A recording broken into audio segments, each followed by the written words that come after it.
अनुसूचित जाति की जमीनों को बिना किसी अनुमति के बेचने पर लगी रोक को हटाने से नाराज कांग्रेसी नेताओं ने आज तिलक में एक प्रेस कॉन्फ्रेंस करके प्रदेश सरकार पर निशाना साधा। कांग्रेस जिला अध्यक्ष सरकार पर आरोप लगाया कि जमींदारी विनाश अधिनियम के तहत 1950 में एक कानून बना था, जिसके तहत अनुसूचित जाति की जमीन को कोई भी बगैर जिलाधिकारी की परमिशन के बिना नहीं खरीद सकता था। लेकिन प्रदेश सरकार ने बगैर सदन में चर्चा कराए कैबिनेट की बैठक बुलाकर 1950 में बने कानून को निष्क्रिय कर दिया, जिससे अब बड़े उद्योगपति बिना किसी रोक टोक के अनुसूचित जाति के लोगों की जमीन है खरीद सकेंगे, जो सीधे सीधे अनुसूचित जाति की गरीब लोगों के साथ अन्याय होगा।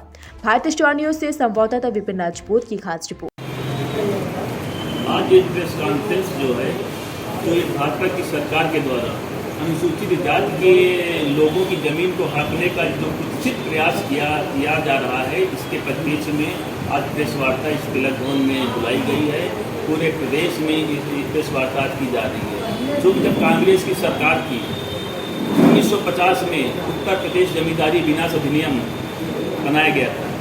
उस अधिनियम में ये व्यवस्था दी गई थी कि यदि अनुसूचित जाति का व्यक्ति किसी गैर अनुसूचित जाति के व्यक्ति को जमीन बिक्री करना चाहता है तो उसको बाकायदा कलेक्टर से अनुमति लेना होगा। उसके साथ प्रतिबंध ये भी था कि लेकिन उसके पास 3.5 एकड़ भूमि उसके पास बचती हो। बिना कलेक्टर की अनुमति के अनुसूचित जाति का व्यक्ति न दान कर किसी को कर सकता था, न किसी को पट्टा कर सकता था। लेकिन ये भाजपा की सरकार केवल एक उद्योगपति को लाभ पहुंचाने के आशय से इस कानून में को परिवर्तन करना चाह रही है, जबकि व्यवस्था ये है कि उस कानून के सदन में बाकायदा चर्चा होनी चाहिए, उस पर आपत्ति होनी चाहिए, तब कोई कानून बनता है। केवल कैबिनेट की बैठक बुला लो, हमारा बहुमत है, हम लोगों को बुला लें और पास करा लें, ये कतई लोकतंत्र में उचित नहीं है। हम सारे कांग्रेस के लोग उनके इस कृत्य का विरोध करते हैं। कांग्रेस पार्टी की एक ऐसी पार्टी है कि अनुसूचित जाति के व्यक्ति को उनके रहन सहन को उठाने के लिए प्रयास किया। हमारी जो प्रधानमंत्री श्रीमती इंदिरा गांधी जी थी, एक अभियान चलाया था। उन्होंने जितने भी भूमिहीन लोग थे अनुसूचित जाति के व्यक्ति को, उस अभियान के तहत उनको जमीन पट्टे पर दी गई थी। अब व्यवस्था ये कर रही है कि एक तरफ भाजपा की सरकार किसान सम्मान निधि देने का ये दौरा पीट रही है। अगर हम अनुसूचित जाति के व्यक्ति के पास जमीन ही नहीं रहेगी, अगर वो भूमिहीन हो जाएगा तो इस सम्मान निधि का क्या मतलब है। तो ये अपने जो भाजपा की सरकार में कथनी बनी, जिससे ज्ञातव्य है कि ये कथनी करने में इसके अंतर है, तो कथनी करने में भाजपा सरकार में अंतर है। लेकिन हम सारे कांग्रेस के लोग अनुसूचित जाति के व्यक्तियों के लिए लड़ाई लड़ेंगे।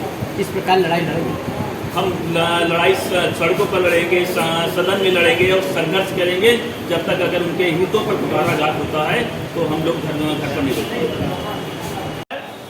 वो जमींदारी विनाश अधिनियम में एक कानून था कि जिलाधिकारी से हम अनुमति लेंगे और जिलाधिकारी अनुमति देने से पहले ये देखेगा कि 3.125 यानी 3.25 एकड़ जमीन से अनुसूचित जाति के लोगों को न केवल भूमिहीन किया जाएगा, बल्कि एक बहुत बड़ा खेल होने जा रहा है कि हम अनुसूचित जाति के गरीब लोगों के नाम पर, जो अनपढ़ होंगे, अशिक्षित होंगे, गरीब होंगे, उनको अपने घर में पहले नौकर रखेंगे और इसके प्रमाण है, साक्ष्य है।